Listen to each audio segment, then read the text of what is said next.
Welcome to Getting Rich Together. I'm your host, Syama Bunten. This show was born from my own journey. Coming out of a divorce, I reached out to 50 women to talk to them about money. 95% of them did not want to go there. That's when I realized we need spaces where wealth isn't hidden in silence, but shared in possibilities. Here, you'll meet women from all backgrounds, trailblazers, risk takers, visionaries, each expanding what wealth can look like.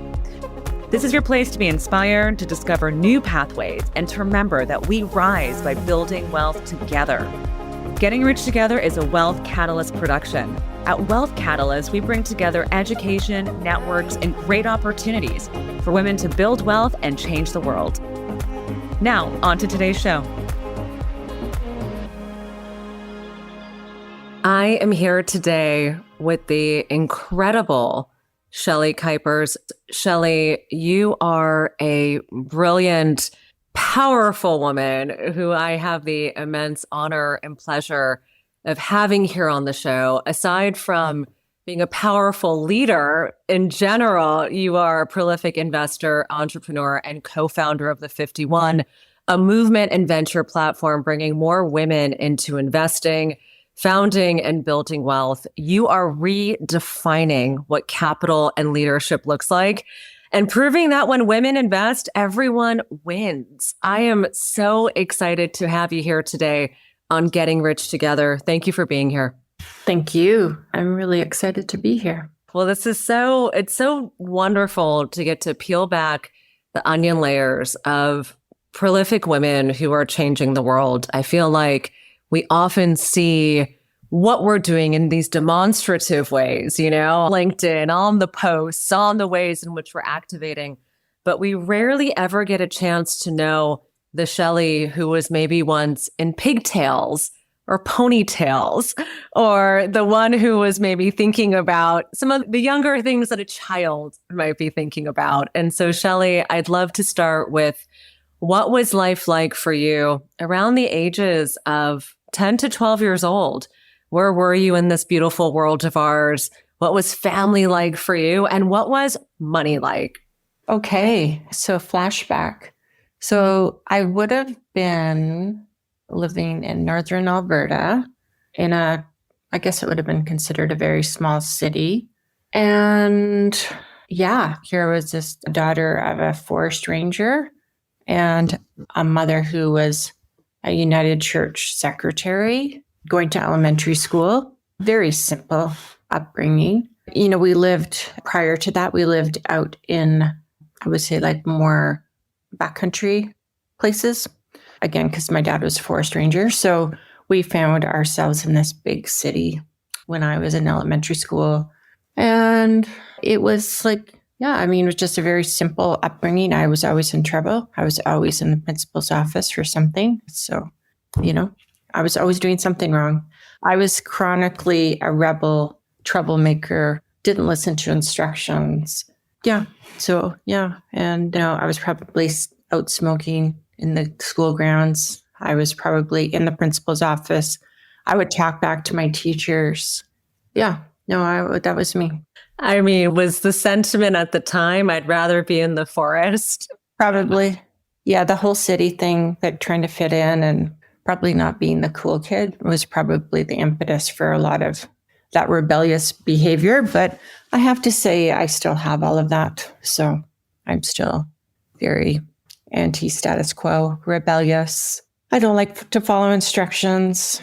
I don't like rules. I love that. So when you were little, did you guys, when your father was not working, was it, was he like, I don't want to go back in the forest? Or did you find yourselves doing camping trips? And what was your relationship? We were always in the backcountry, always learning how to target shoot, canoeing, fossil hunting, hiking, camping, cross-country skiing in the cold when we didn't want to, building a fire, cross-country skiing in the wintertime. Talk to me about fossil hunting. Like, how does one do that? And what were some of the things you found? No, it was a good question. And in fact, I think my dad just dug up some of because they just went through a move. So that he dug up and he's like, I still got these fossils. So I think I've claimed some of them back. We would literally jump into a canoe and go down a river until some spot that he would go, hey, this is where we can find some fossils. We would pull our canoe up on that shore, and lo and behold, we would start digging for fossils, and we would just find them. And then we would throw them in our canoe and bring them home. It's so interesting. Even though we're not quite to your professional life yet, it's like interesting to think about you finding treasures now professionally when it comes to founders and digging up sort of opportunities and putting them in your canoe now, which is the 51, bringing them back. I didn't think about that, but that is true. Finding those diamonds or those treasures, right? Yeah, absolutely. Definitely. So yeah, you will still today find me in the backcountry. I love nature. I love being in the forest. Love it. Okay, so Shelley in high school, rebellious, smoking cigarettes, drinking cheap beer, getting A's on her plotting to conquer the world. Give it to me straight. Okay, so that's okay. Still in trouble for sure. I had a random academic past where I would excel in some topics, some classes, and like just do terrible in others. So I had a very ambidextrous brain for some reason. So there were some things like chemistry that I loved, and then I was terrible at math, but I was really good at advanced math, and I was shitty at regular math. I was just kind of all over the place. I wouldn't say that I came home with the report card that my parents got really excited about, especially compared to my brother, because he was just always getting good report cards. And I think because of that, I was just like, oh man, like I'm not going to get the grades to go to university. What am I going to do? So then my parents started designing my life about what I was going to do. And then I was like, okay, absolutely not. Like this can't happen. But it did. Followed the instructions of one of my parents about what I was going to take in school. But I really wanted to be a fashion designer. And I really wanted to move to Europe to be a fashion designer. What was the vision? What was like when you were thinking about design? Was it, I have a vision of a customer or a clientele that I want to dress? Or was it, I have this vision for these garments or the way that I want to design, and seeing it from this artistic, like creative sense? Like, how did you sort of see yourself as a young designer? Well, I was really into fashion, like as long as I can remember. So I was always like pining my mom to take me shopping. So what could I find that would just be like really unique? And I always wore very unique clothing. I didn't do trends, but I would do things that were like beside the trend. I would maybe be like ahead of trends. Okay, give me some ideas. I want to hear like what you were onto back then. Okay, so again, I'm still in Northern Alberta, right? So that's the context, right? Like, what did we do on Friday nights in high school? Okay, I wasn't in high school in Northern Alberta anymore. I was down in Calgary at this point. But like, if I was still in Northern Alberta, it was like the curling. Like we would go curling on Friday nights. But I would say I was always like into like dressing better than I needed to. But it was everything. It was from like how to wear the clothing to where I got the clothing to imagining what I could make. Both my parents are Dutch. And so I had this strong European pull. I wanted to go back to Europe, like being a fashion designer, going back to the Netherlands. I wanted to go to fashion school in Amsterdam. I just wanted to be European. I just wanted to escape this life I had in Alberta and in Canada. And so when you decided then to go to university and you started to apply yourself, how did you decide what you were going to study? And was it, I'm going to do my own unconventional thing. I'm going to, follow in a certain path. What did you think of yourself during these young collegiate years, these university years? Okay, well, first off, I didn't have the grades to get into university. Like I said, I was a shit academic. But I was like, I would say just very feisty, maybe quiet, feisty. But I was just like a kind of a rebellious spirit. And so I didn't have the grades to go to university. So I went to a technical college and I took what would have been like the precursor to petroleum engineering. So again, my context is here I am in Canada, in Alberta, in Calgary. It is an oil city, right? So think about, we're north of Montana, Colorado, right? So we're kind of in that belt of like a commodity place. And so I was going to get a job in the energy industry. That was what I was destined for. So I went to a technical college, took petroleum technology. I did my upgrades so I could go to university following that. I did not want to do that. I really resisted the whole become an engineer thing. That wasn't me. And then I got a job in the energy sector, and it turned out to be a really cool kind of opportunity for me in the way that I got started. I graduated from school in 87. I was in an energy company shortly after my graduation. And it was at the time when things were going from the mainframe to the desktop computer. So I had this extraordinary opportunity to find myself in computer labs, literal computer labs, like that's what they had back then. And I would be doing all of the programming for all the systems that I learned, but they were all kind of going to the desktop.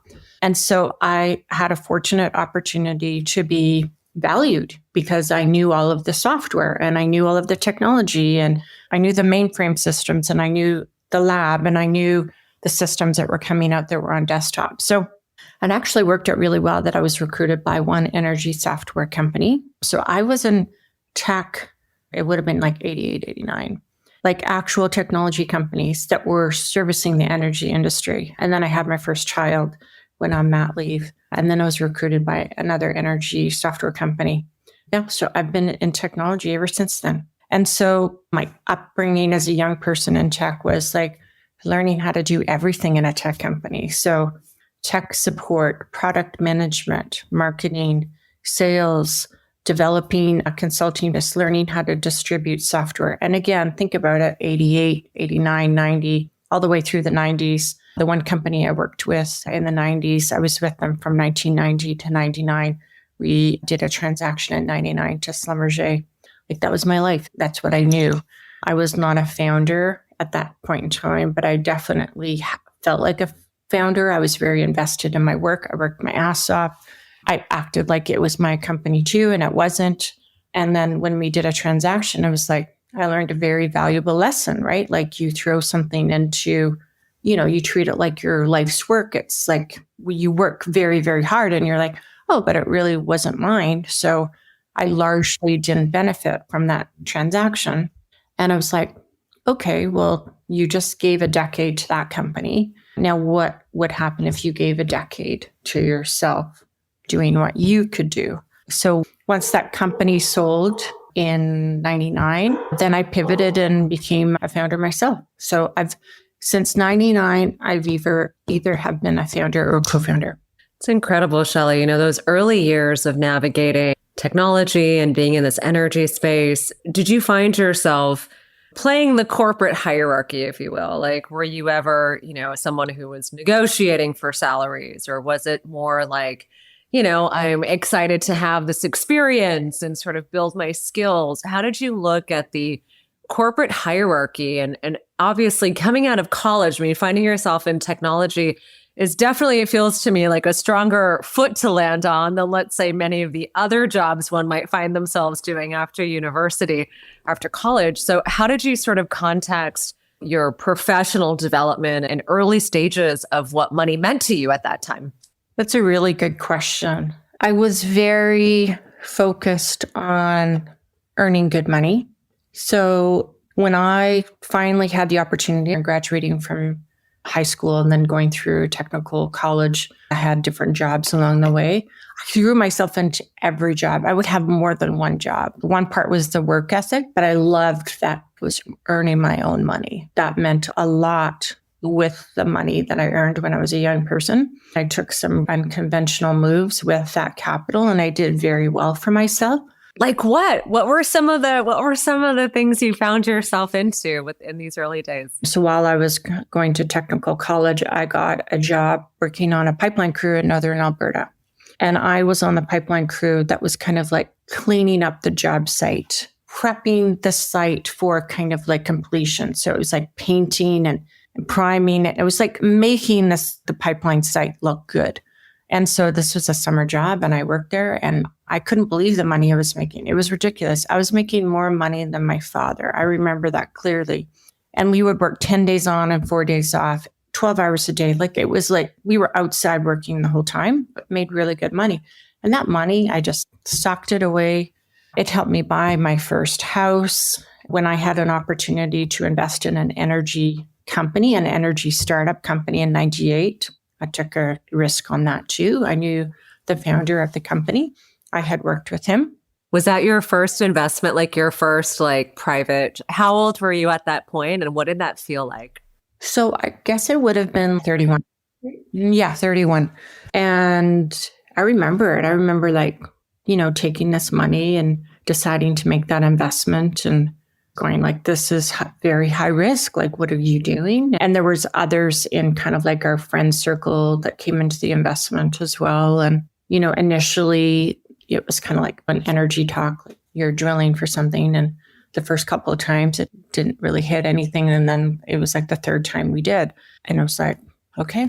And that just turned out to be a massive opportunity for me. So in that regards, it was still very much like a startup. It was energy, and energy is completely different than tech, right? Because there's always a market for your energy product. It's a commodity, right? Where in tech, you have to make a product and you have to make your market. So it's completely different. But that really changed everything for me because I took this risk. Like normal people wouldn't have done that with their money and risked the little that they had so over-indexed. But I did. And then I hate to admit it, is like I continue to do that still today. I just over-index every time. And I can't really stop myself from doing it. So it's there for good. One might say your experience was like positive trauma, when something incredible happens, but it changes the course of your life. It changes the course of who you know yourself to be at a young age, to be writing your first private checks, 31. When things changed for you materially, did you sort of start to think about your money differently, or did you find yourself implementing, let's say, thoughts or modes of thinking from when you were little? Moving from I'm going to have this corporate job to things are significantly changing for me. I'm going to start this founder life. There's a whole lot of risk. All of a sudden, it's like you're moving into the leading edge of being alive on this planet, which is taking control over your destiny. And so I'm curious, when things started to materially change for you, how did you start to rethink your assets? Was it, I'm going to keep looking for these cool opportunities and keep investing in these cool opportunities and starting to put your current venture hat on? Or was it a different sort of approach? How did you check the boxes? It's a good question. I think I probably had kind of like two kind of buckets of how I looked at money. I think one was very conservative. You kind of documented what you spent. Like I still remember my mom had the big blue ledger book in the house and, she ran all the transactions through there and you would just watch and you would go, okay, so that's how much money we have. It wasn't a lot at all. Just kind of watching that micro financial management, that day-to-day constancy of like being super diligent and being very careful. Like my mom and dad did a lot with very little. And so I think that is kind of like one bucket that I had, though I think once I started to gain kind of like my own financial independence from my family, and then I went out on my own and I started to work on my own, I would kind of sometimes not do that. Like I would go, well, this is a fucking fantastic, like whatever it was, like, and it was always clothing. And I'd be like, I have to get that. That's gorgeous. I must buy it. And then, realizing that in the process of doing that, there was ramifications around like, what kind of food would you be eating for the rest of the month because you made that decision? So in one way, like I grew up very conservative financially. And then I think I took a path that wasn't conservative. And then I think the investments, that once I started to have the opportunity to do investing, then I started to do like risky investments, right? I wasn't good at kind of like following, the bank's lead or the financial planner's lead or whatever it was when I was younger, where they were like, hey, put it all in the mutual funds and you'll get, and I was just like, no. So I don't know how that came to be, but maybe it was like from moving from one situation that felt very frugal, cautious, conservative, and maybe that's how I developed my risk I don't know. But again, like I said earlier, like I was always in trouble. I just didn't like to follow the rules.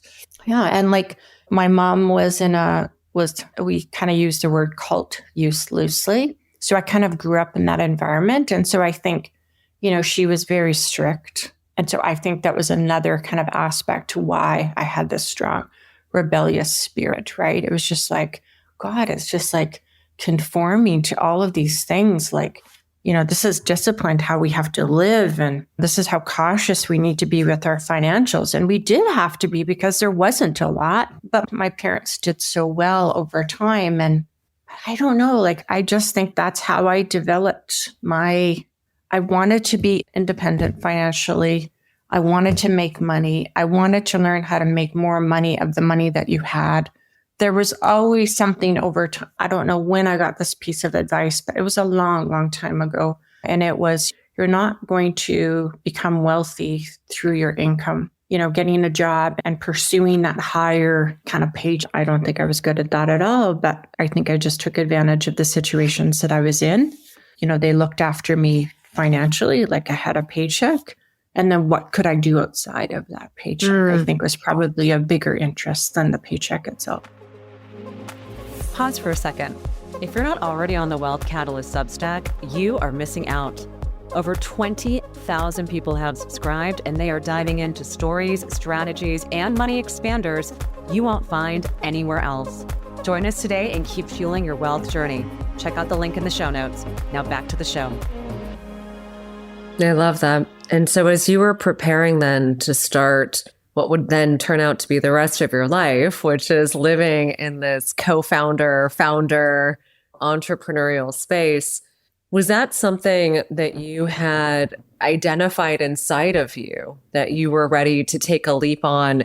Was it calculated? How did you shore up yourself as you were getting ready to do this? And were you alone in this endeavor? Were you partnered at the time? Was it like, oh my God, as a family, how are we doing this? I mean, talk to me about that critical moment that to me feels like unleashed your future. So you're exactly right. So in 99, there was a bunch of us that got together. We were friends. We were family. We got together and we founded a company in 99, which is kind of funny, right? Because, every company that was founded in 99 wasn't a real company. But there we were, following whatever that train was that everyone was on, where everyone thought that they could be a tech entrepreneur and the opportunity was endless and nothing could happen to us. And this is going to be great. Like, we're truly free and we can build whatever we want to build. So there's a bunch of us that went out and did that. And I would say not successfully. It was kind of part of that whole, .com. So we were part of it was a trifecta. It was like one part was capital, the other part was strategy, the other part was digital. And our group is the digital group. And we had our own company and we were part of this group. And we had a good run for a couple of years, but did it really produce anything of material value? I don't know. But what we ended up doing with that company and that asset was we found some technology that was kind of languishing. It didn't have the capital or the leadership to fully realize its potential. So we stumbled upon it in 2001. And we took all the cash that we had in our company. We had no IP. We had cash. This company had technology, intellectual property, had no cash. And so we did a reverse takeover of that company. I think it would have been in 2002. We brought capital, team, management, board, all the necessary skill sets to kind of help that company go on to its next. And we grew that company ultimately to a company that was sold to Morgan Stanley in 2019. We were the first Canadian fintech unicorn to go through a transaction. And, it wasn't an overnight success story. Everything moves at such a faster pace today. We didn't take in venture capital into the business, so it grew at a different pace, but it was almost 2 decades of work. Initially, a small group that we brought together, and then that group grew over time, and it became a very successful company, and we sold it in 2019. Wow. Congratulations, Shelley. That's so exciting. And so as the business at such a young age should be getting so creative with acquisitions and how you guys are thinking about expansion and growth is really exciting. Founders in this organization and paralleling your own personal life with that growth of the business. Not taking venture capital, I think, could have been a big blessing in many ways. It kind of probably allowed you guys to stumble through things and figure things out with maybe a ton of pressure. But certainly being on that trajectory is pressureful nonetheless. How was your personal life evolving during this time period as this business was growing? And were you finding yourself fully engrossed in this business or starting to take on other initiatives? How did your time and your energy and your family life start to evolve in parallel? Yeah, great question. When we took over this company, it was already a public entity in Canada. It was essentially insolvent at that point in time. And so my husband and I went into the business. We brought some people over from the other company to come in. We brought investors to the table, everything. And so I was there for maybe, I want to say, a year following that. My husband ended up being the CEO of the business, and I really didn't want to be the wife of a CEO in a public company. And so I took a deliberate step away from the business. That being said, I was an investor in the business, so I had the benefit of that upside over the years and continued to support the business financially. But then I just started to go and do my own thing. So again, founder, co-founder, my kids were born in 1990 and 96. So my kids were on these journeys with me. I have to say, like I said earlier, I worked really, really hard, probably too hard in the context of like raising kids and being a mom and working and acting like it was my own company and, taking financial risks. So I don't know how I did all of that back then. I kind of think about that and I was like, what was I thinking? But my kids, experienced that upbringing. And I think, I don't know if either one of them would do the same. Given that's the experience that they grew up in, they just saw like my husband and I working extremely hard for a long time.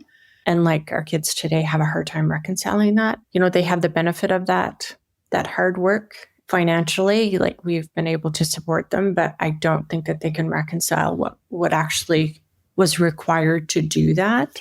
But, now it's really cool. Like our kids are 29 and 35 and they're part of the family business now. And they have been for some time.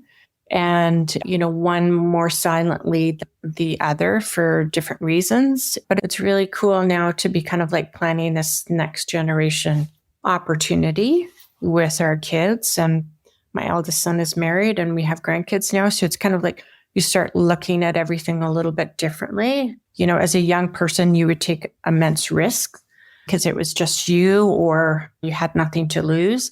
And now it's kind of like, okay, what will our kids do? And what will our kids do for the benefit of their kids? So that longer term viewpoint of money and financial planning and wealth strategies is a privilege to be in that situation and do that with our kids today. Mindset shift from this is, and maybe it's more of an and than an or, but from here I am, a rogue investor, right? Who's out there taking high risk to a shift of stewardship and impact of capital, which I think is different. I mean, there are still ways to do that when you're investing into leading technologies. That is a long-term stewardship of capital because you're investing in the future economies and jobs and what's to come. Then there's also, I think, this other component of stewardship, which is what you were just talking about in terms of legacy and the impact you want to have in the world. When did you start to incorporate, or was it always there inside of you around, I'm always going to be investing and finding these great opportunities and building ecosystem, and I'm looking at this more familial, larger bandwidth sort of purview of what it means to have capital and to be able to use that in ways that create this sort of impact? Yeah. Well, it's interesting. I mean, the 51 was really born from, so if I think about like my impact and legacy, maybe those two things together, like the 51 was born from, I would say, frustration on my part as being a founder, trying to go out and raise money and going through that process and just going, this is terrible. Terrible for so many different reasons. We can put the 2% statistic aside, whatever. And then the same point as a woman investor, finding yourselves looking at investment opportunities in the context of the same people are always there with their checkbooks, looking at not the same opportunities, but they could be similar in style of investment opportunities. So while I was a young person and I was like working really hard and heads down and wanting to kind of like make my mark on what I wanted to build and what was a financial opportunity, when I finally had an opportunity to kind of put my head up, I was like, okay, wait a minute. We've never invested in a woman entrepreneur as a family, except for me. And I had to kind of like go, come on, like pick me. Other than my co-founder at the 51, Alice Reimer, and our other co-founder, Judy Fairburn. So 3 of us co-founded the 51. Alice and I were always like, where are the women? Like women aren't writing checks. They're not in the room. So we're not investing in women, and women aren't in the room writing checks into the investment opportunity. So the 51 was really founded on this desire to create an explicit network for women to look at this asset class and to look at the asset class both with their financial capital, but with the financial capital having a lens of like, what do I want to see in the world? What is the world I want to live in? And therefore, what do I want to invest in? So, and it was impact forward for sure. But I think every investor that's come to the 51 so far is looking for a return and impact. So if I go back to your question, I don't know if I really thought about any of that while I was kind of like heads down, being a mom, being an entrepreneur, being an investor, and just working really hard. I just never really took stock of that until I had an opportunity to kind of pause and go, wow, okay, so I'm in this ecosystem and this is what this ecosystem's like. And it just perpetuates the same thing over and over again. Like, what is the opportunity to create an ecosystem side by side it? So I think, like, going back to your question, I think that there's been different phases. Like as a young person, I can very much recommend that at a certain stage of your life, you work really hard and you find those opportunities to learn and grow as an individual as much as possible. So you can then take that improved human capital that you have and then apply it to what you're most passionate about. So maybe I'm a bit of a contrarian there where I don't go, follow your passion. I didn't follow my passion. I finally launched a fashion brand at age 50 with my friend, right? Like, how did that go, Shelley? Tell us about your fashion brand. So at 18, I wanted to be a fashion designer. And at 50, it actually happened. So it's like, I didn't follow my passion. I worked my ass off. I learned how to develop all of my skills, the skills that I thought I was best suited for. And then I applied that to the things I was most passionate to. So that's just kind of how I subconsciously designed what I was doing. I didn't realize I was doing at that point. But yes, I did do a fashion line with my friend, Laura Harris, who's an artist. And we launched the fashion brand in December 2019. And then COVID happened in March 2020. So it was kind of messed up in the way that, we had really, we had huge aspirations for what we could do, but COVID really kicked us to the curb. So we did one capsule and, we kind of talk about, would we ever do another one? But like it took a lot out of us during that time. But yeah, we did launch it. And we still wear our clothes today. Oh, I love that so much. I think that's so fun. Fashion is such a fantastic creative outlet. And what a wonderful way to like come full circle to the little girl who loved fashion and who loved to be ahead of the curve. I'd love to double click a little bit on your work with the 51. You've developed a tremendous ecosystem. You have conferences. You are investing. There is a very, when I think of the 51, I think of like a million women marching down the streets, like there is definitely this powerful It's not meant to be the 51st state, even though we do get mixed up with that now, is that the fact that, women make up 51% of the population, which was this a statistic that we stumbled upon when we did the research around what we were going to do. So, but yes. Share more about what seems to me, and you'll have to make some additions to this statement, but seems to me like legacy and life's work towards something that maybe will never get done. This idea of this is something that is so big. And this is an area that I think we have so much alignment around, which is everyone needs to raise their torch who wants to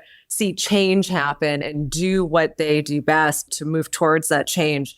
Speak a little bit about the change in this ecosystem, in this venture world, in this founder world, in the world of women who are starting to see capital agency and possibility for themselves. Tell us a little bit about how the 51 is catalyzing this movement. We're Canadian. We focus on Canada. We feel like we have many allies in America doing very similar things. And likewise in Canada, to be honest, we collaborate with everyone.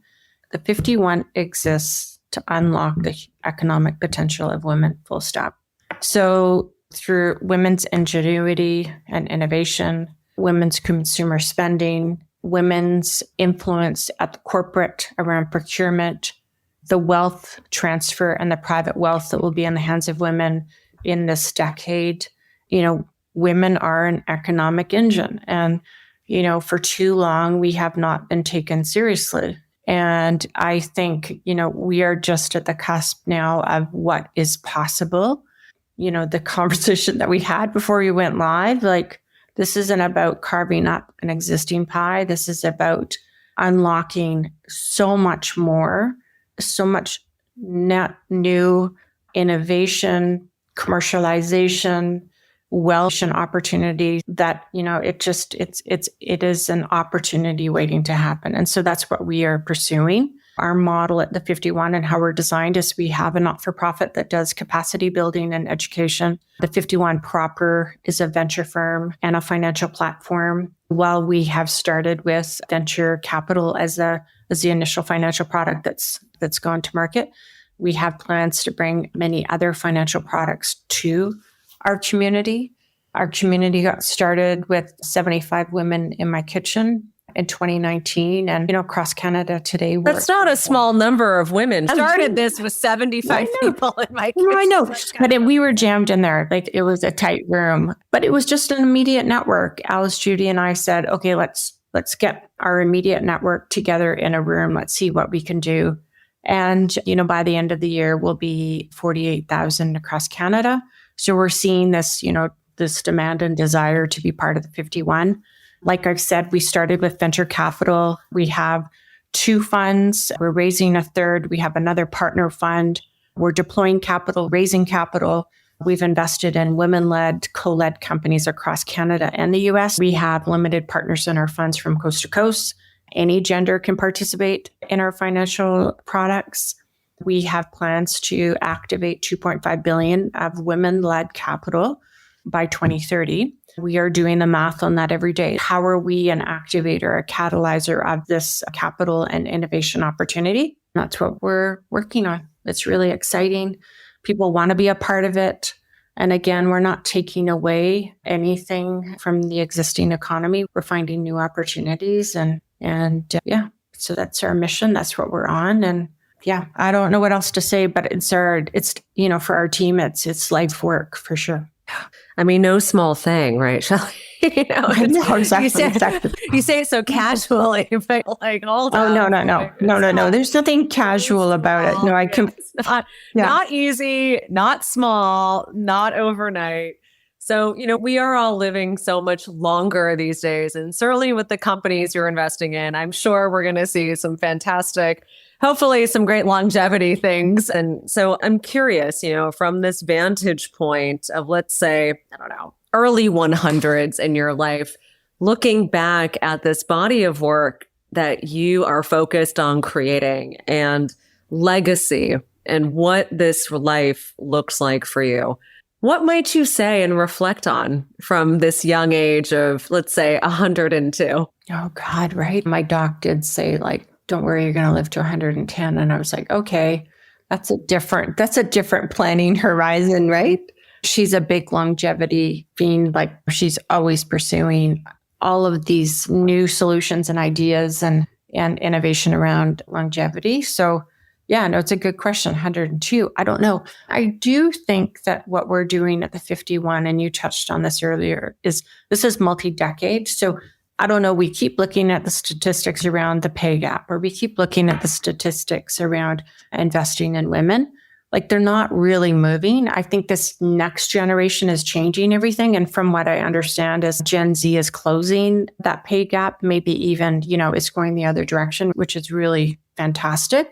But I just think about, okay, so how many decades have I been doing this work? How many more decades do I have? Like what change are we actually going to see in that period of time? Are we really going to see an acceleration? What is AI going to offer up in this context? So I don't know. I feel like, when I'm 102, maybe the 51 doesn't need to exist anymore because, we don't have to focus on this opportunity or this problem anymore because it's solved itself. So that could be an outcome, or it could be that, it lives on and the work continues because we still haven't closed the gap. I don't know. But I would say I would hope for the former. Wouldn't that be amazing? I love that. Last two final questions, Shelley. The first is, we've talked a lot about investing money, different ways of thinking about saving money. What does our financial life look like? But I want to find out from you, what has been your most exciting way in which you have spent your money recently? Was it a trip? Was it something fabulous that you're wearing? I know you love fashion. What has been the most recent fabulous way in which you've spent your money? Yeah, I think for me consistently, it's like travel with my family. That's what I love. And so, we try to book at least one big trip with our family every year. And so that I would say that to me, that's the most important because it's like time with your family. As a family, we don't probably need more stuff. We just need more really good time together. I love that. And then my final question is, everyone who listens to the show loves to rally around the women who are on the show. So what are you calling in right now? It could be a personal ask, a professional ask, whatever it is that you are needing right now, Shelley. How can we rally around you? What is it you're calling in? I would say, I don't know, we see this consistently. It's like from an investment opportunity perspective, there's the investment opportunity and then there's the woman's regard of whether or not she's or has agency to do it. I think that women look at these two things very differently. So how do they assess an investment opportunity, risk on, risk off? How are they evaluating it? And then how they evaluate themselves to be qualified to make that investment. I'd like to see less of that. I'd like to see more of, I'm evaluating this investment opportunity because I'm a qualified steward of my capital and my wealth and my opportunity. So that would be like one ask I would have is just can we stop doing that? Like, can we please just stop doing that? And then maybe I'll just check in one more and just say, we are fundraising. So if you're interested in learning more. Shelley, it's been an absolute gift to have you here today on the show. Thank you for sharing all the stories from camping as a little girl to, investing for your first time and what that felt like, to now building and leading a coalition of women who are activating their capital, who are becoming prolific founders of businesses. It's a pleasure to be in such good company. Thank you so much. It was fantastic. Thank you. Thanks for tuning in to this episode of Getting Rich Together. My hope is that you leave every episode feeling more inspired, more powerful, and more connected. Until next time, remember, you have everything it takes to create wealth on your terms.